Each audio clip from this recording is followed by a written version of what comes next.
Ayun, no? Oo. Oh. Mas maganda po Ano talaga, yung sir, laman niya? kapag Ano yung laman niya? Biscoff Biscoff. po. Oo. Yung Biscoff spread po. Maganda po yung kapag iniinit talaga, nagme-melt po talaga yung laman niya. Tsaka kapag pinirat nyo po, marami po Yun. talaga siya.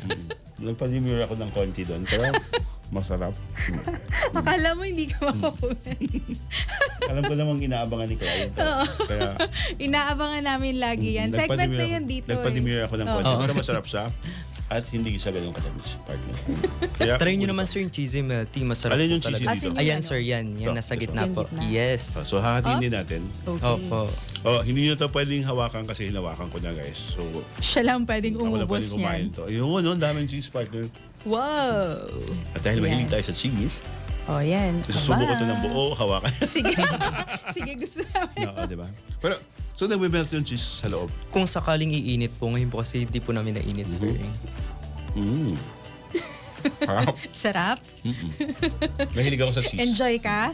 Hindi lang, magkwentuhan lang kayo. Kakain lang ako. Tapos, Oo. bagay siya sa kape. Totoo po. Correct. Very, ano ka, very tito ka doon talaga. Pwede namang matcha na coffee di ba? Oo. Parang gusto mo din tikman na. Asa na ba yun?